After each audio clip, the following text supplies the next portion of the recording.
premisę i posiadał wszelką wiedzę, a wiarę miałbym taką, iżbym przynosił góry, a miłości by nie miał, niczym nie jestem. I gdybym na żywienie ubogich rozdał wszystko majętność swoją, a ciało swoje wydał na spalenie, a miłości bym nie miał, nic mi nie pomoże. Miłość cierpliwa jest, łaskawa jest.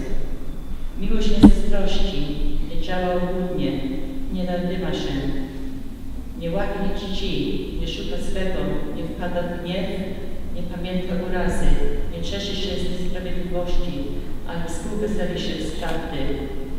Wszystko znosi, wszystkiemu wierzy, we wszystkim pokłada nadzieję, wszystko wytrzyma. Miłość nigdy nie ustaje, chociaż proroctwa się kończą, chociaż nikt nie daje języku, choć przeminie wiedza.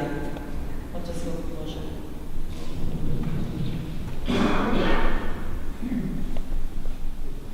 As human beings, we are naturally social creatures. We tend to bond with other human beings, and there is no human bond, more powerful, more intimate than the bond of marriage, the bond between husband and wife.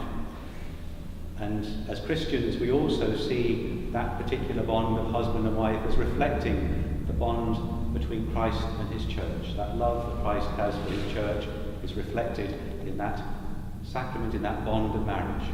Of course, all of that doesn't mean to say that marriage is necessarily something that you go through without facing challenges along the way. Of course, that would be foolish to try and set off in that way. But knowing that we have the love of the Lord, the grace that is offered through this sacrament, the Lord offers the strength to help to face up to those challenges along the way. Now, those two readings you chose for us today from St. Paul, and for those who didn't understand the Polish, the second reading is that famous passage from St. Paul's first letter to the Corinthians, chapter 13. But those readings say a lot about love. Well, not surprisingly on a day like today, we're talking about love. But, of course, love is a word that's used and misused in all sorts of different ways. The kind of love that St. Paul is talking about, the kind of love that we're interested in today, is not any kind of superficial, romantic sort of love. Yes, that's the beginnings, of course, but we're looking at something far deeper than that. That bond of love which has brought the two of you here today in front of your relations and friends to pledge yourselves to each other, to say how you want that bond of love between you to grow for the rest of your lives, and you come looking to the rest of us to support you in that, to pray for you and to help you. But those readings from St. Paul, they give all sorts of attributes of what love is about, what the sort of love that St. Paul is talking about. Some of those attributes perhaps are worth not only thinking about today, but perhaps to reflect on in the months and the years ahead.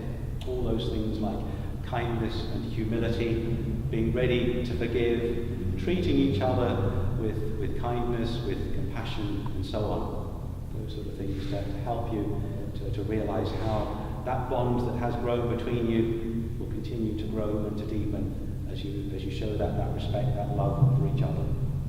Well, of course, you've not only come here in the presence of your relations and friends today, but you've also very importantly come in the presence of God. You come to pledge your love for each other, recognise that it is God's love that you share, and your desire to try to deepen that love. And as you do so, of course, Christ offers himself to you, to be with you not only today, but throughout your lives together, that with his help, with his grace, you may indeed allow that love to grow, that you may reflect that love to others. I'm sure all those here today have come to support you, to pray for you. I'm sure they will continue to do so in the years ahead as well, so that as a community of love and of faith, you may indeed recognise that presence of the Lord, that community of love which Christ invites each one of us to share. So, are you ready to stand and make that commitment to each other now? Okay. Would you like to, perhaps the two witnesses would like to come forward as well, just to give you a bit of support.